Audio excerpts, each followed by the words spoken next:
श्री राधे जय जय श्री कृष्णा।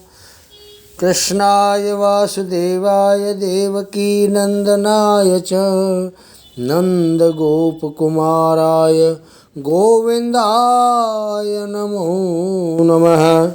मित्रों, मैं पंडित महेश पाड़ोसी धाम वृंदावन से आपका अपने चैनल पे मैं स्वागत करता हूं। आपका अपना चैनल ज्योति सेवा वृंदावन। आज का एक सब्जेक्ट लेके चले हैं, धर्म का सब्जेक्ट है ये। खर मास आज शुरू हो गया। आज 14 मार्च है। 14 मार्च को खर मास शुरू हो गया। और खर मास क्या होता है, खर मास क्यों मनाया जाता है और खर मास में कौन कौन सी काम त्याज होते हैं, आज उसी के बारे में आपसे हम चर्चा करेंगे कि खर मास में क्या क्या हमें करना चाहिए, क्या नहीं करना चाहिए, क्या शुभ होता है और क्या अशुभ होता है। आज 12:36 दिन बृहस्पतिवार दोपहर को सूर्य देवता का जो गोचर है वो मीन राशि में शुरू हो गया है। और मीन राशि में जब शुरू हुआ है तो आज ही खर मास शुरू हो गया। अब आज क्या क्या काम नहीं करने चाहिए और इस खर मास को क्यों मनाया जाता है, इसका हमारी ज़िंदगी में क्या महत्व है और हमें इसे क्यों मनाना और मानना चाहिए, इसी के बारे में सारी बात करते हैं। तो ये खर मास के बारे में एक कथा हमारे जो शास्त्रों में आती है वो ये है कि खर मास का संबंध सूर्य से होता है। सूर्य जब गुरु बृहस्पति के राशि में गोचर करते हैं तो यहाँ इनका जो प्रभाव है वो गुरु की वजह से कम हो जाता है। कम क्यों होता है इसके बारे में भी ये कथा प्रचलित है। सूर्य देव लगातार 24 घंटे 30 दिन लगातार और साल के 365 या 66 दिन लगातार परिक्रमा करता रहता है। सूर्य का जो रथ है, सूर्य के रथ में मित्रों 7 घोड़े जुते हुए हैं। अब घोड़ा भी जीव है, उसको भी थोड़ा सा आराम भी चाहिए, प्यास भी लगती है, भूख भी लगती है।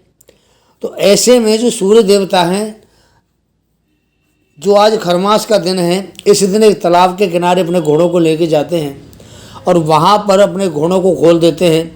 लेकिन उनके दिमाग में एक विचार आता है कि मैंने अगर घोड़े खोल दिए तो जो सूर्य की गति है वो बंद हो जाएगी। और सूर्य की गति बंद होने से आप समझ सकते हैं कि दुनिया का क्या हाल होगा। जब सूर्य देवता इधर उधर देखते हैं तो सामने उनको 2 गधे दिखाई देते हैं और उस गधों को अपने रथ में जोड़ लेते हैं और घोड़ों को वहाँ छोड़ देते हैं चारा पानी के लिए, आराम करने के लिए। तो ये जो गधे हैं और जो एक घोड़ा होता है, इन दोनों की जो गति है इसमें बहुत फर्क होता है। तो इसको जो खर मास कहा जाता है, खर माने गधा होता है, मास माने महीना, ये गधों की चाल का महीना होता है, इसलिए इसका नाम खर मास रखा हुआ है। जब उन्होंने गधों को जोत दिया, उसकी चाल कम हो गई और जैसे ही वो 1 महीना पूरा होता है, उस महीने में 1 महीने के लिए समय आता है। और ये जो समय है आपके लिए आज अभी बता देते हैं कहाँ तक है ये। सूर्य देवता 13 अप्रैल की रात को 9:05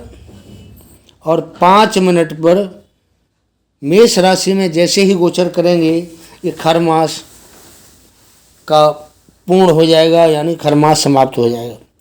मेष राशि में सूर्य उच्च के बनते हैं और मीन राशि में जब होते हैं तो यहाँ ये खर मास, इसको मल मास भी कहते हैं।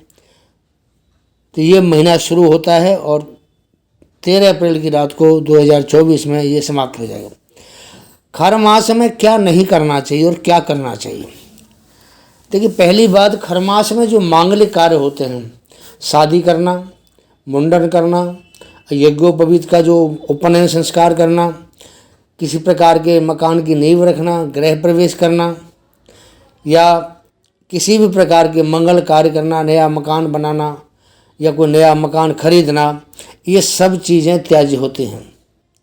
इनको कोई काम आपको नहीं करना चाहिए। तो ये जो काम हैं अशुभ माने जाते हैं।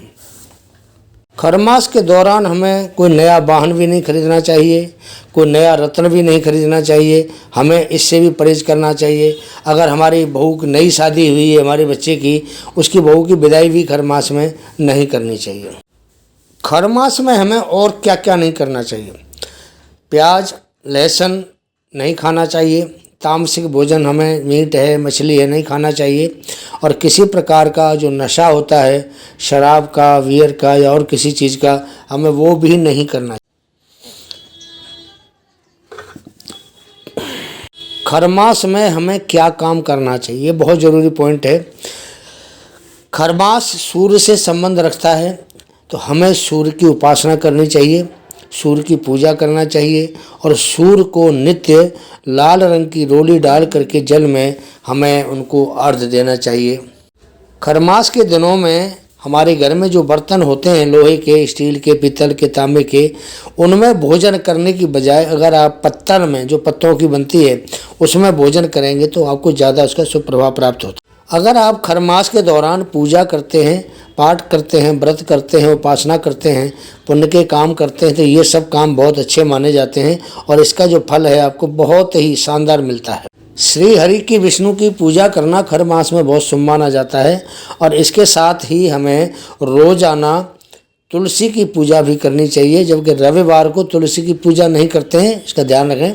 और बिना नागा हमें हफ्ते में 6 दिन, सोमवार से शनिवार तक तुलसी पे शुद्ध देसी घी का दीपक जला के उस पर जल हमें अवश्य चढ़ाना चाहिए। ऐसा करने से श्री हरि विष्णु की कृपा हमें प्राप्त हो। प्रत्येक वर्ष में खरमास या मलमास 2 बार आता है। पहली बार जब आता है जब सूर्य देवता धनु राशि में प्रवेश करते हैं, तो उस समय भी ये सब जितने मांगलिक कार्य सारे बंद हो जाते हैं। और दूसरी बार तब आता है जब मीन राशि में गोचर करते हैं, तो इस समय मीन राशि का गोचर चल रहा है। तो ये खरमास आपके लिए 14 मार्च 2024 में दोपहर को 12:26 पर आरंभ हुआ है और ये जो खरमास है आपके लिए 13 अप्रैल की रात को 9:00 तक ये चलेगा और उसके बाद सूर्य का जो गोचर है वो आपके मेष राशि में उच्च का प्रभाव लेके आएगा। इस प्रकार आपको अब समझ में आ गया होगा मित्रों कि खरमास में हमें क्या करना चाहिए, क्या नहीं करना चाहिए। ये जो समय है पूजा के लिए बहुत उत्तम होता है, बहुत अच्छा होता है। हमारा जो चैनल है ये ज्योतिष का, धर्म का, आध्यात्मिक का चैनल है। सभी से निवेदन है कि सबसे पहले हमारे चैनल को सब्सक्राइब करें, बेल पुश आइकॉन है उसको ऑल करें और उसके बाद वीडियो को देख करके आप इसे लाइक करें और मित्रों को शेयर करें। आगे कोई और अच्छी जानकारी आपके लिए प्राप्त होगी तो फिर आपके लिए हाजिर होंगे। तब तक के लिए ये ज्ञानवर्धक जानकारी आपके लिए हमने अपने चैनल ज्योतिष सेवा वृंदावन पे आपके सम्मुख रखी है। कैसा लगा प्रोग्राम आपको, कमेंट में अपने विचार रखें। जय जय श्री राधे, जय जय श्री कृष्णा, श्री कृष्णा।